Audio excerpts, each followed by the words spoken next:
हिन में हाणे जेकॾहिं बेसिक मां हिन जे इंटरफेस जी ॻाल्हि कयां त हे मथां आहिनि टेब्स, टैब हिन खे सॾींदा आहियूं असां टैब। टैब यानी कि हर हिकु अलॻि सां हिकिड़ो पेज आहे सेटिंग जो, जंहिंमां तव्हां मुख़्तलिफ़ क़िस्म जूं सेटिंग्स करे सघो था। Home, insert, design, layout, रेफरेंसिस, Aahista Aahista जीअं पढ़ंदा हलंदासीं तीअं तीअं हिननि जा मक़सद सम्झंदा ऐं क्लियर कंदा हलंदासीं। हाणे असां ॻाल्हि था कयूं हिन जे बेसिक इंटरफेस जी। इंटरफेस असां छा सॾींदा आहियूं, जेका असांजी स्क्रीन साम्हूं खुली आई न त जेके बि शयूं नज़र थियूं अचनि इहे असां वटि सॾिबियूं आहिनि इंटरफेस, यानी कि हिन जो फस्ट लुक। होम टैब ते अची वियासीं। हिन टाइम हे पेज खुलियल आहे। पेज खोलण लाइ जेकॾहिं असां सॉफ्टवेयर खोलींदा आहियूं ऑटोमेटिकली खुलियल हूंदो आहे। जेकॾहिं मूंखे नओं पेज ठाहिणो आहे त कहिड़ो बटन प्रेस कंदुमि?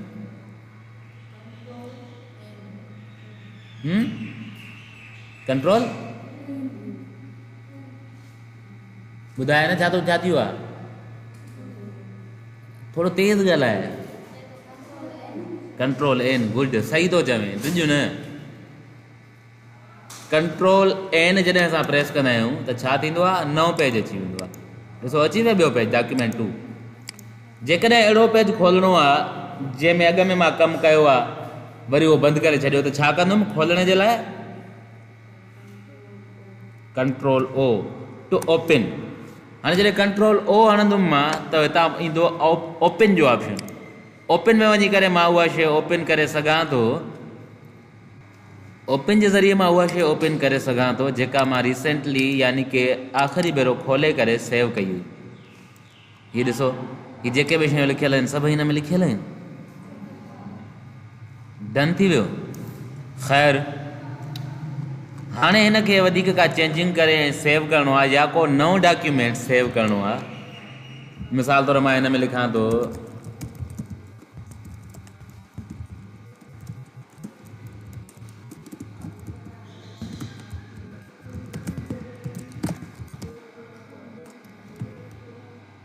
मिसाल वठो त मां इहा शइ लिखी। हाणे जेकॾहिं मां हिन खे बंदि कंदुमि त इहा बंदि थी वेंदी, वरी ॿीहर न खुलंदी, छाकाणि त इहा सेव न हूंदी। तंहिं करे छा करिणो पवंदो? पहिरियां हिन खे सेव करिणो पवंदो। सेव करण लाइ कहिड़ो बटण आहे? Control S. जीअं मां कंट्रोल एस सां हिन खे सेव कंदुमि त खुली ईंदो ऑप्शन त सेव तव्हां किथे करणु था चाहियो। ब्राउज़ जो मतिलबु आहे त तव्हां हिन खे उहा लोकेशन ॿुधायो जिते सेव करणु था चाहियो। हितां वञी करे मां हिन खे लोकेशन ॾियां थो डेस्कटॉप जी। हितां तव्हां हुनजो टाइटल सिलेक्ट कंदव त जेका फाइल तव्हां सेव कयो था उहा नाले कहिड़े सां सेव था कयो। फॉर एग्ज़ाम्पल मां सेव थो कयां सैम्पल टेक्स्ट, उन खां पोइ थी वई सेव। हाणे हिन खे जेकॾहिं मां बंदि बि करे छॾींदुमि त हिते हीअ सैम्पल टेक्स्ट जी फाइल अची वई आहे। जेका मां डबल क्लिक कंदुमि त बि खुली ईंदी, या वरी हेॾां वर्ड खे खोले करे ऐं ओपन कंदुमि। ओपन जो शॉर्टकट की छा आहे? Control O. हाणे ॾिसो, जेके रिसेंटली मां फाइल्स खोलिया आहिनि उहे हिते बि पिया आहिनि। यानी कि मां 7th वारो जेको तव्हांखे नोट्स लिखाईंदो आहियां उहो फाइल खोलियो, सैम्पल फाइल खोलियो, डेस्कटॉप ते पियो आहे। हीअ हिन जी लोकेशन आहे।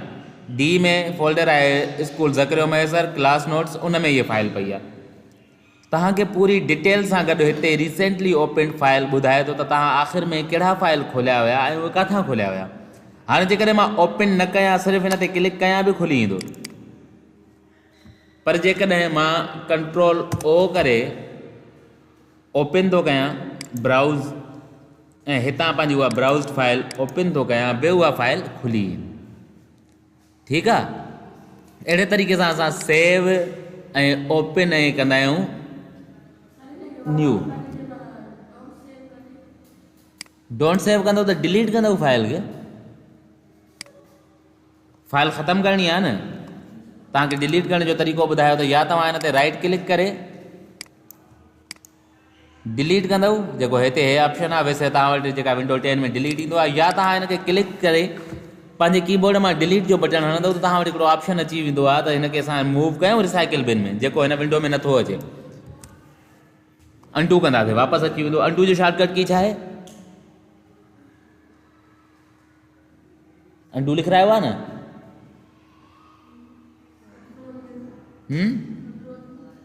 अंडू,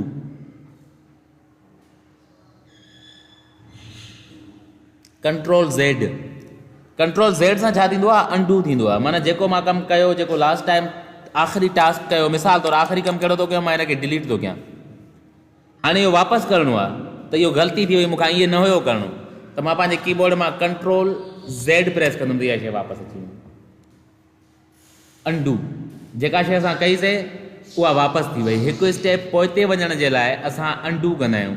वरी जेकॾहिं रीडू करिणो हुजे, यानी कि इहो डिलीट त कयो, वरी हुनखे मां अंडू कयो, त न हुई डिलीट करणी, वरी सोचां थो न सही आहे, बसि डिलीट हुजे, त मां कंट्रोल वाए प्रेस कंदुमि, हे वापसि रिसाइकिल बिन में। जेको आख़िरी कमु कयो आहे उहो पोइते करण लाइ, कैंसिल करण लाइ, यानी कि हिकु स्टेप पोइते वञण लाइ असां यूज़ कंदा आहियूं अंडू, ऐं उहो ई पोइते थियल स्टेप वापसि अॻिते आणण लाइ असां कंदा आहियूं रीडू। रीडू कंट्रोल वाए, ठीकु आहे। अंडू जो शॉर्टकट की छा ॿुधायो, कंट्रोल ज़ेड, ऐं रीडू जो छा ॿुधायो, कंट्रोल वाए, ठीकु आहे। हाणे ठीकु आहे, वायरस बि ॿुधायां थो। हाणे हिते असां फाइल खे ओपन कयोसीं, ओपन करे ये फाइल खोलीसीं। हाणे तव्हांखे मां अंडू जे लाइ ॿुधायो कंट्रोल ज़ेड, हे वापसि अची वियो। खोलियां थो मां ऑन स्क्रीन कीबोर्ड, ये असांजो ऑन स्क्रीन कीबोर्ड आहे, ठीकु आहे। मां एंटर कयो, वापसि वञिणो आहे कंट्रोल ज़ेड, पोइते मोटी आयो, वरी साॻी हेठि अचिणो आहे कंट्रोल वाए, हेठि अची वियो। बंदि करिणो आहे त कहिड़ो शॉर्टकट की आहे, बंदि करण जे लाइ, सॉफ्टवेयर खे बंदि करण लाइ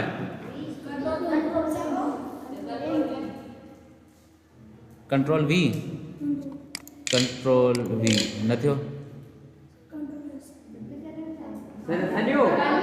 सॉफ्टवेयर बंदि करिणो आहे, क्लोज करिणो आहे,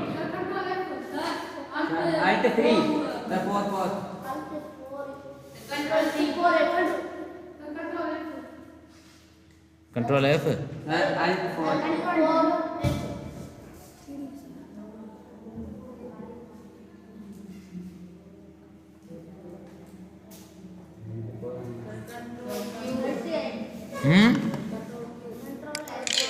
कंट्रोल क्यू कम न कंदो हिन में,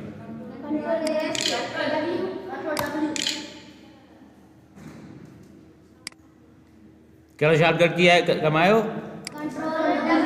कंट्रोल डब्ल्यू। मां तव्हांखे ॿुधायो कुझु सॉफ्टवेयर में कंट्रोल डब्ल्यू हूंदो आहे, कुझु सॉफ्टवेयर में कंट्रोल क्यू हूंदो आहे, हिन में छा आहे कंट्रोल डब्ल्यू आहे, सही आहे। हाणे असां ॾिसूं था हिन जा कुझु ऑप्शन्स वधीक, हिनखे बंदि थो कयां मां। हिन में ॾिसो सभ खां पहिरियां हिते कुझु ऑप्शन्स आहिनि, कॉपी पेस्ट, फॉर्मेट प्रिंटर वग़ैरह जा। हे सॼा जो सॼा उहे ऑप्शन्स आहिनि जेके असां टेक्स्ट लिखण जे दौरान कमु आणींदा आहियूं, जेके असां स्टेप बाय स्टेप सम्झाया आहियूं ऐं सम्झंदासीं, कुझु कुझु सम्झी चुका आहियूं।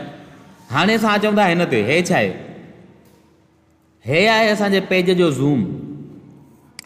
तव्हांजो पेज ज़ूम केतिरो थिए, तव्हांजो पेज ज़ूम आउट केतिरो थिए, हे पेज आहे असांजो, हे असांजो पेज आहे, पेज आहे, पेज जो फ़र्क़ु नज़र अचे थो। हे जेको वाइट आहे इहो पेज आहे, जेको हे आहे इहो असांजो पेज न आहे। असांजो पेज जेको आहे उहो सिर्फ़ु वाइट वारो हिसो आहे, ठीकु आहे। जेकॾहिं मां ॿ पेज हिते कयां, फॉर एग्ज़ाम्पल हीअं, हे ॾिसो हे ॿ पेज थी विया, 3 पेज थी विया, मल्टीपल पेजिस थी विया। हाणे हे सॉफ्टवेयर उहो दुनिया जो पहिरियों सॉफ्टवेयर आहे पंहिंजे नोइयत जो, त जेको तव्हांखे हिन में नज़र ईंदो पेपर ते बि तव्हांखे उहो ई मिलंदो, का बि चेंजिंग न थींदी। हाणे त अहिड़ा काफ़ी अची विया आहिनि, पर हे उन टाइम ते पहिरियों हुयो। हाणे जेकॾहिं मां हिनखे मल्टी पेजिस कयां, हे ॾिसो हाणे मल्टीपल पेजिस। ख़ैर मां हिन जे लाइ मल्टी पेजिस खे सम्झाइण जे लाइ पहिरियां खोलींदुमि पुराणो डॉक्यूमेंट जेको तव्हांखे टेक्स्ट लिखियलु जंहिंमें नज़र अचे त तव्हांखे सम्झ में विझे, ख़ाली पेज तव्हांखे सम्झ में न ईंदो। हाणे ॾिसो बंदि छो थो थी वञे, फाइल एडिट डॉक्यूमेंट, हाँ हिते अची वियसि। हाणे मां हिनखे कयां थो ओपन पुराणे फाइल खे, हीअ ॾिसो हाणे पेज तव्हां वटि केतिरो नंढो थो नज़र अचे। हितां जेतिरो तव्हां हिनखे ज़ूम कंदव पेज जी साइज़ उहा ई रहंदी। ठीकु आहे, सही थी वेंदो। हा, फुल हिते आहे, सफ़ा ज़ीरो हिते आहे। हाणे हिन सां पेज जी साइज़ ते को फ़र्क़ु न पवंदो। पेज तव्हांजो प्रिंट खां पोइ उहो ई A4 वारो निकिरंदो जेको आम असां प्रिंटर मां पेज कढंदा आहियूं ओतिरो ई निकिरंदो। भली तव्हां हिनखे हिते रखी करे कढो या तव्हां हिनखे हिते करे रखो। इन जो मतिलबु इहो न आहे त तव्हां हितां ज़ूम करे प्रिंट कयो आहे त इहो पेज ते थोरो नंढिड़ो टुकड़ो ईंदो बाक़ी हर शइ कटिजी वेंदी। न, पेज जी साइज़ जेका आहे उहा आहे। हिकिड़ी शइ आहे, हीअ ज़ूम जो मतिलबु आहे या त वेझो खां ॾिसणु या त परे खां ॾिसणु। ज़ूम जो मतिलबु छा आहे? कंहिं शइ खे वेझो करे ॾिसणु या परे करे ॾिसणु। ज़ूम सिर्फ़ु ॾिसण जे लाइ हूंदो आहे। ज़ूम जो मतिलबु इहो कॾहिं बि न आहे त जेकॾहिं तव्हां हिनखे ज़ूम कयो त हुनजी साइज़ चेंज थी वई। साइज़ उहा ई रहंदी जेका आहे। ज़ूम जो मतिलबु आहे या त मां हुनखे वेझो खां ॾिसां थो या त हुनखे मां परे खां ॾिसां थो। हिन टाइम मां हिनखे वेझो करे थो ॾिसां, साइज़ उहा ई आहे, रुॻो वेझो हाणे ॾिठो। हिन टाइम मां हिनखे परे करे ॾिठो, फ़र्क़ु एतिरो आहे।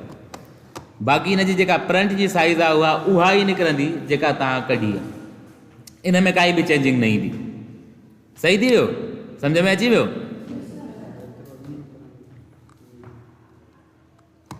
हे आहे मल्टी पेजिस। जेकॾहिं तव्हांखे मल्टी पेजिस जो व्यू खपे पढ़ण जे लाइ,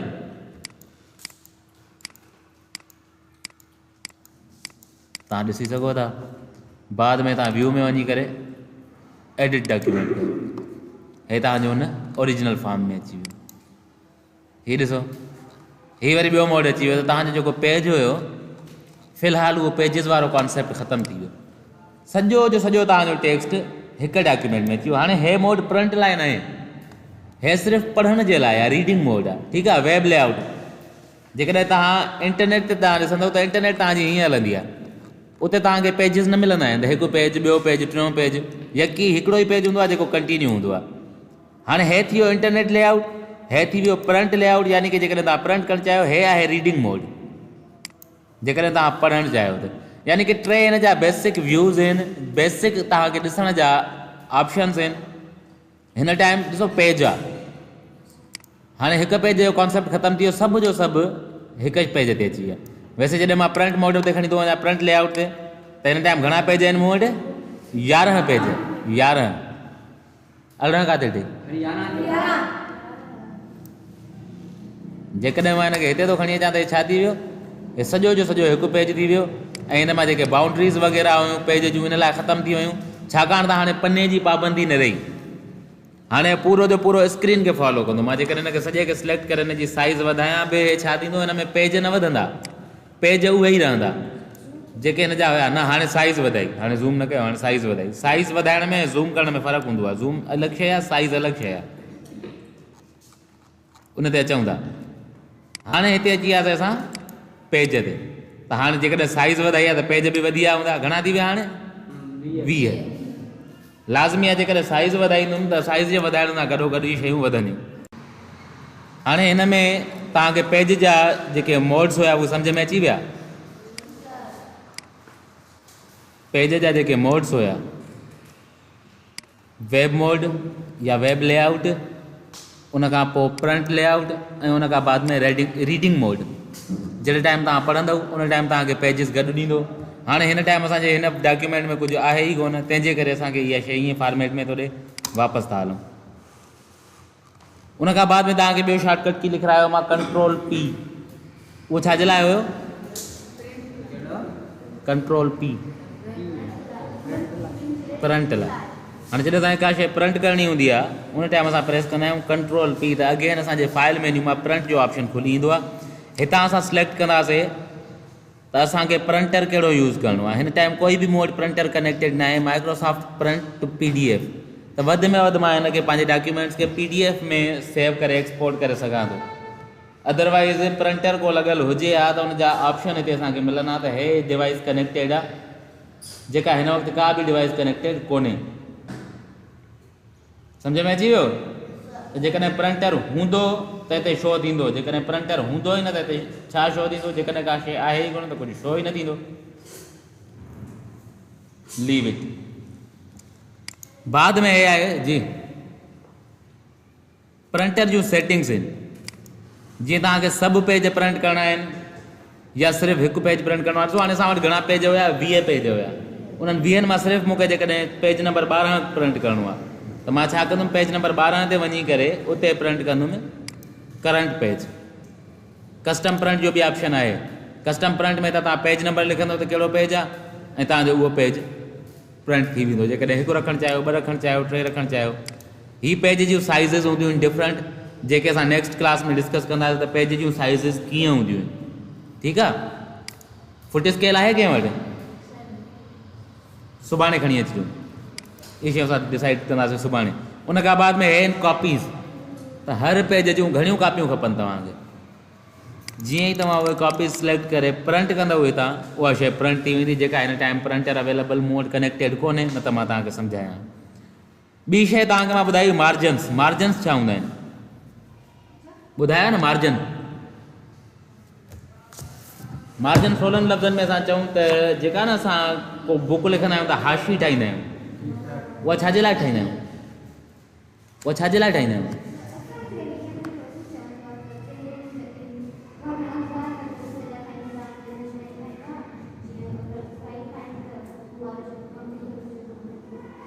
बिल्कुलु इहा ई त जेकॾहिं असांजा सफ़ा पेज जे कॉर्नर में हूंदा न, उहे जॾहिं असां घणा पेज कंपाइल था कयूं उन टाइम कुझु डेटा असांजी हली वेंदी। ठीकु आहे, सम्झ में आई ॻाल्हि? तव्हां बि इहा ई ॻाल्हि कई न, या तव्हां ॿी ॻाल्हि ॿी कई? इहा ई ॻाल्हि हुई। तॾहिं मां चवंदो न वरी तव्हांजो एक्सप्रेशन थोरो अजीब थो वञे। मां ॿियनि खे थो सम्झायां, तव्हांजो क्लियर आहे। इहा पेज जी हाशी असां छो ठाहींदा आहियूं?